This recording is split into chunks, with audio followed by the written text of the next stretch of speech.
Olá pessoal, tudo bem?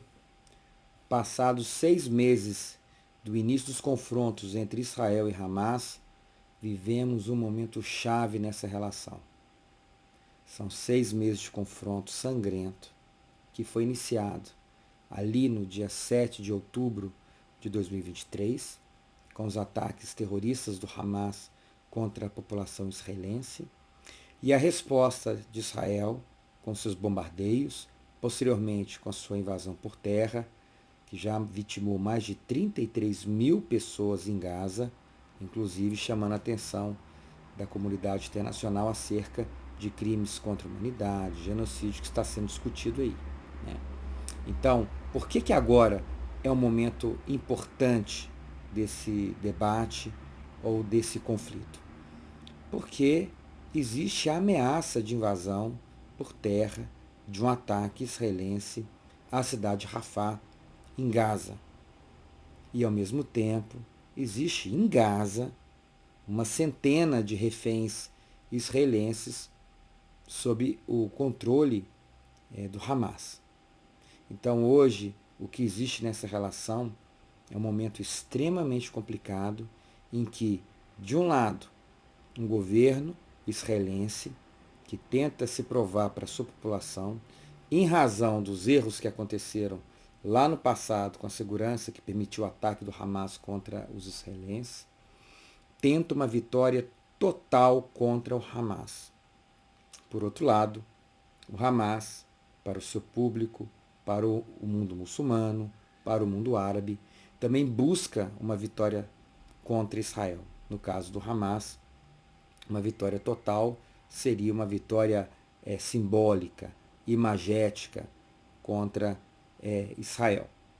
Então, o dilema é que um ataque contra a cidade de Rafah, que fica no sul da faixa de Gaza, onde estão ali aproximadamente 1,5 milhão de pessoas, poderia significar mais um desastre humanitário. E, ao mesmo tempo, essa ação poderia atrapalhar a possibilidade de um acordo de cessar-fogo com a entrega de reféns israelenses a Israel. Mas vamos entender um pouquinho o porquê dessa relevância no sentido da cidade de Rafah. O que é? Onde que está a cidade de Rafah? E por que ela é importante? Né? Ela é importante porque ela está ao sul da faixa de Gaza e ela tem uma posição estratégica na fronteira com o Egito. Então, quando a gente observa no Google Earth a presença da faixa de Gaza, né, que é a Cisjordânia, que Gaza. Gaza é muito menor, é uma faixa de terra mais ou menos o tamanho de Belo Horizonte, e nessa faixa de terra mais de 2,3 milhões palestinos vivem.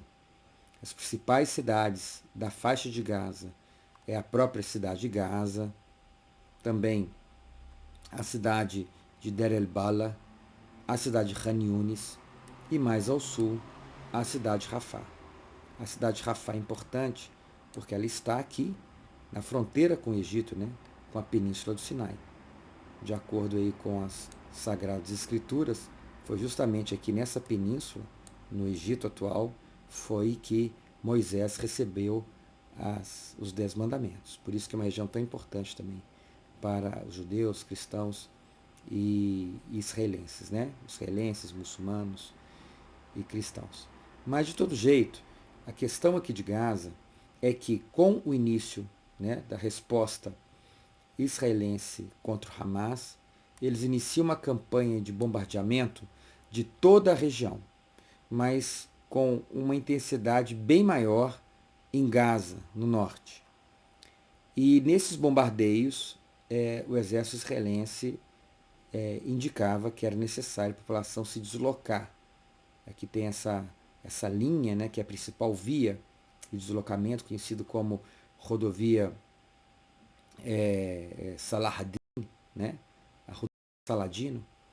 E depois que os bombardeios começaram a se intensificar em Gaza, eles também se intensificaram na região de Deir el-Bala, de Khan Yunis e depois em Rafah. Passada essa primeira fase de bombardeamento, o exército israelense invadiu o norte de Gaza. Posteriormente, a região centro de Gaza, Khan Yunis, e poupou Rafah, que era tida como uma região mais segura para esse deslocamento massivo de palestinos para essa área. Só que agora o governo israelense diz que já está preparando uma ação militar contra Rafah. E qual que é o problema de uma ação militar contra Rafah? É que mais de 1,5 milhão de palestinos estão amontoados nessa região densamente povoada. E uma ação por terra aqui, né, em um conflito que matou, no seu início, mais de 1.200 israelenses, mas até agora quase 34 mil palestinos, uma ação nessa região seria desastrosa do ponto de vista do direito humanitário. Então, existe uma pressão enorme por parte dos Estados Unidos, União Europeia, mundo democrático e do mundo muçulmano e mundo árabe também, para que isso não aconteça de jeito nenhum. De jeito nenhum. E aí se pergunta, mas por que então o governo israelense mantém essa ameaça de invadir? Né? A questão é muito política. O governo israelense sofre imensa pressão interna para se retirar do poder. Porque muitos vão, de certa forma, culpar o governo pela incapacidade de impedir o que aconteceu lá atrás, no dia 7 de outubro. O governo, para tentar se mostrar capaz de lidar com a segurança israelense, busca uma vitória total contra o Hamas. E uma vitória total contra o Hamas significa entrar em todas as partes da faixa de Gaza e buscar destruir ao máximo essa infraestrutura que eles possuem. O problema é que não é possível terminar totalmente com o Hamas, por algumas questões simples, né? É uma área densamente povoada, é uma área com muitos túneis, mais de 400 quilômetros de túneis subterrâneos. É uma região em que a quantidade de bombardeios criou ao mesmo tempo uma série de esconderijos e de possibilidades de uma guerra urbana muito difícil para os próprios israelenses entrarem ali dentro, né? E sem contar que o Hamas também é uma ideia com muita aderência em Gaza. Então uma vitória total contra o Hamas é praticamente impossível. Só que esse governo busca desesperadamente essa vitória. Do ponto de vista simbólico, seria a única forma dele se manter no poder, do governo Netanyahu se manter no poder. Só que tem um outro problema. Existem mais de 100 israelenses reféns dentro de Gaza e aprisionados pelo Hamas, que usa esses reféns para negociar o fim da guerra e um cessar-fogo. E aí nós temos um impasse, porque a sociedade civil israelense, de certa forma, pressiona o governo para que o governo possa negociar a libertação dos reféns israelenses dentro de Gaza. O governo israelense tem medo que um cessar-fogo ou o fim da guerra gere o fim do seu próprio governo e um novo governo tome o lugar do atual. E, ao mesmo tempo, a manutenção da ação por terra em Gaza, principalmente em Rafah, gere mais milhares de mortos civis palestinos em Gaza, e, ao mesmo tempo, o fim e a morte, inclusive, dos próprios israelenses que estão ali dentro aprisionados. Então, existe uma pressão muito forte dos Estados Unidos, inclusive o secretário de Estado, o Antony Blinken, que foi a Israel, foi ao mundo árabe, tem negociado um cessar-fogo para ver se as hostilidades podem cessar, para que assim a crise humanitária dos palestinos acabe, e aí um processo de negociação com Israel para desarmar o Hamas e para criar o Estado palestino de fato, esse projeto de décadas possa se tornar realidade. E para os Estados Unidos e para o mundo árabe e para parte da população israelense, essa seria a única garantia de paz futura para Israel.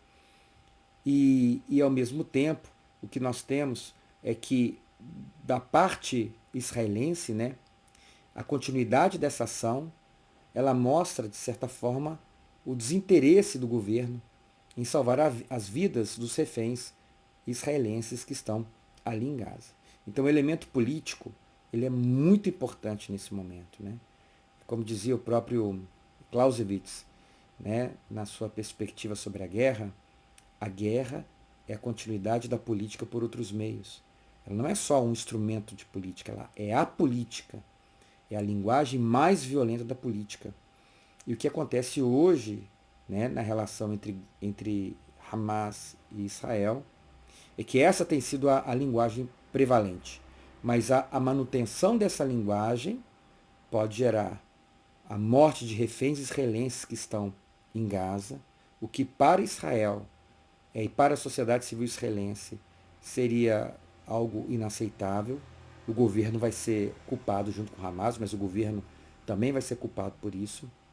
E por outro lado, a insanidade de em 6 meses 35 mil palestinos serem mortos em Gaza, sendo que a maior parte deles são crianças e mulheres. Então, existe uma situação extremamente complexa, extremamente difícil, onde a política é esse elemento que vai alimentar a continuidade e o impasse do atual evento que existe ali naquela região.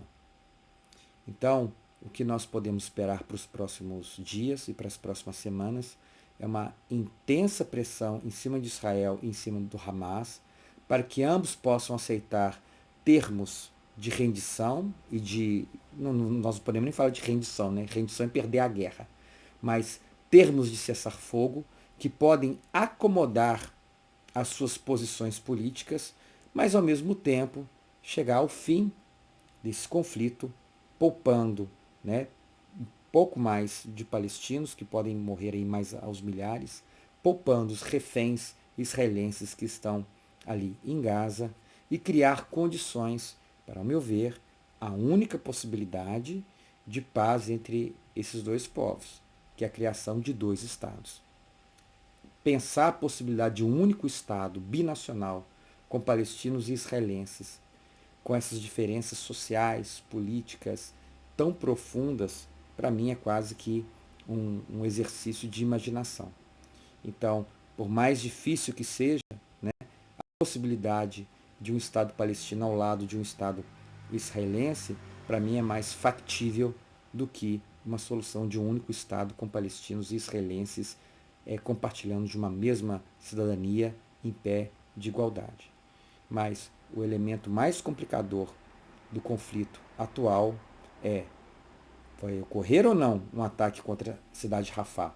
E se isso acontecer, qual vai ser o impacto para a população palestina e qual vai ser o impacto para Israel, para a sua imagem, para o seu futuro? Então vamos acompanhar de perto e avaliar quais serão os próximos passos, né, desse conflito tão complicado, complexo e doloroso para palestinos e israelenses. O meu abraço.